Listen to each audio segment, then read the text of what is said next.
Salam anak-anak yang dikasih oleh Tuhan. Saat ini kita akan masuk ke dalam pembelajaran jarak jauh. Tetapi sekalipun kita belajar secara daring, Pak Yusuf berharap kita semua, baik anak-anak dan juga Pak Yusuf, kita sama-sama bersemangat di dalam mengikuti pelajaran hari ini. Ya, kelas 5 hari ini kita akan belajar tentang mengapa manusia jatuh ke dalam dosa. Namun sebelumnya kita akan berdoa. Bapa di surga, di dalam Tuhan Yesus Kristus, saat ini kami datang kepada Tuhan.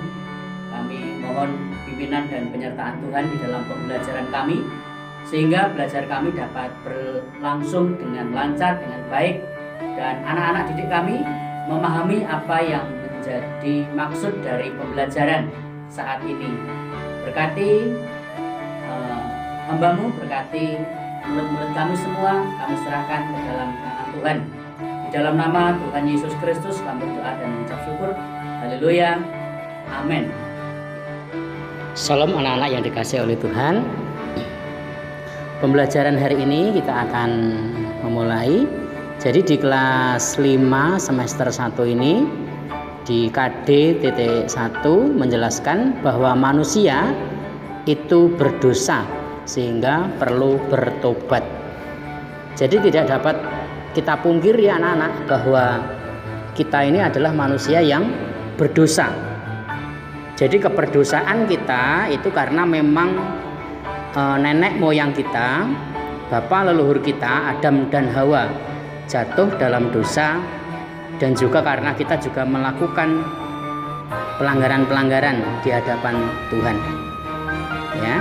Jadi kita melihat bahwa Adam dan Hawa ketika ditempatkan oleh Tuhan di Taman Eden, sebenarnya oleh Tuhan itu semua yang dibutuhkan oleh manusia itu sudah disediakan oleh Tuhan di Taman Eden. Tugas dan tanggung jawab manusia adalah untuk mengelola, untuk merawat, untuk mengembangkan segala sesuatu yang sudah diberikan oleh Tuhan kepada manusia di Taman Eden. Tuhan juga memberikan perintah kepada manusia bahwa semua buah dari pohon-pohon yang ada di Taman Eden itu boleh dimakan untuk memenuhi kebutuhan mereka. Hanya satu yang tidak boleh dimakan oleh Adam dan Hawa, yaitu buah pohon pengetahuan baik dan jahat.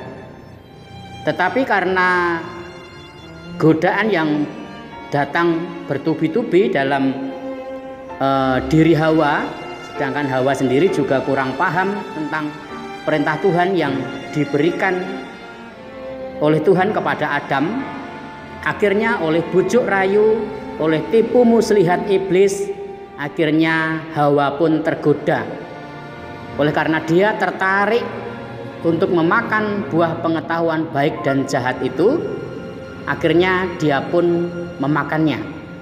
Hawa melanggar perintah Tuhan itu.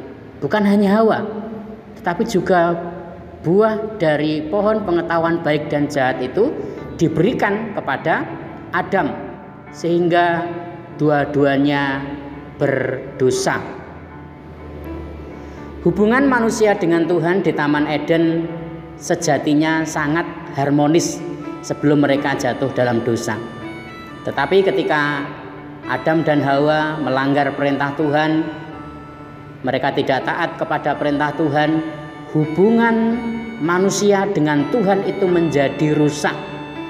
Hubungan manusia dengan Tuhan menjadi putus karena dosa masuk dalam hidup mereka. Iblis tidak suka akan hal-hal yang baik anak-anak. Ia ingin merubah hubungan manusia dengan Tuhan. Iblis ingin membelokkan jalan manusia yang benar dan menyimpang dari jalan Tuhan. Iblis memakai binatang yang paling cerdik, yaitu ular, untuk menggoda Hawa. Iblis memutarbalikkan firman Tuhan sehingga membuat Hawa terperangkap oleh jebakannya dan akhirnya jatuh dalam dosa.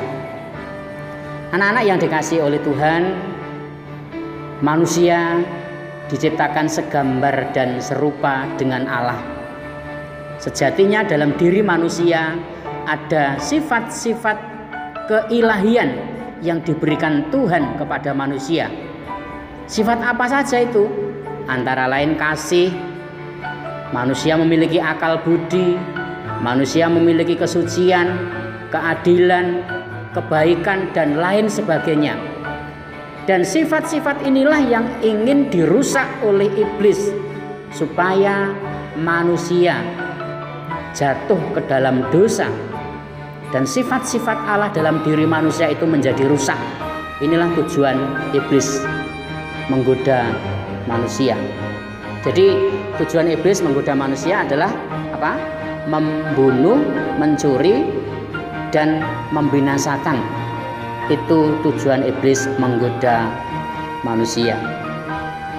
Dan akibat dari dosa yang dilakukan oleh manusia, oleh karena godaan si ular itu, ada beberapa akibat yang terjadi. Yang pertama, dampak dari dosa terhadap ular.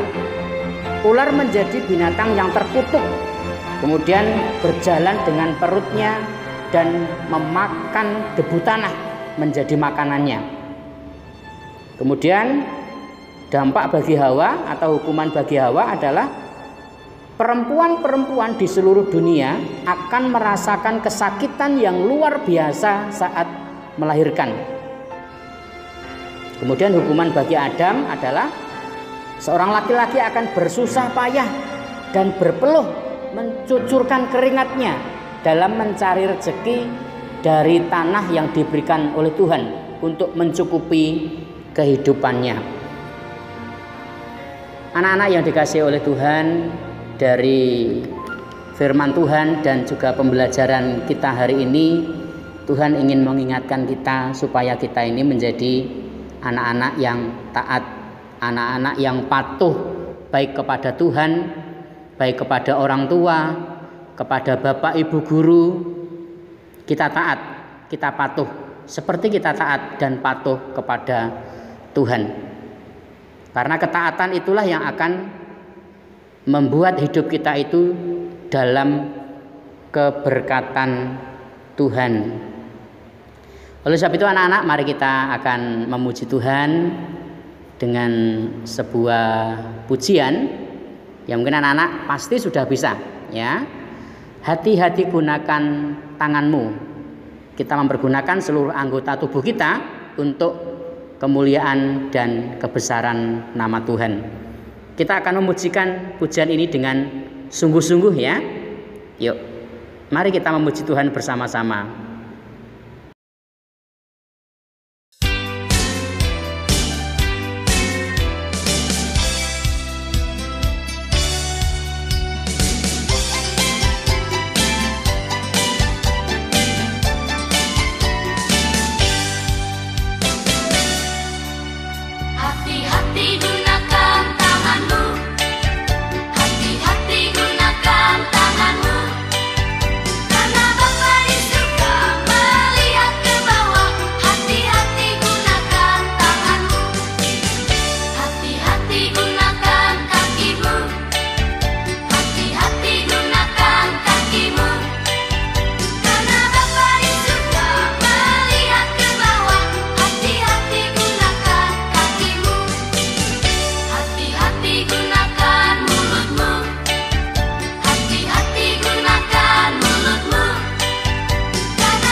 Terima kasih anak-anak telah mengikuti pembelajaran dengan baik hari ini. Pesan Pak Yusuf, tetap berdoa, tetap belajar, dan tetap menjaga kesehatan. Sampai jumpa di pembelajaran berikutnya. Tuhan Yesus memberkati kita semua. Amin.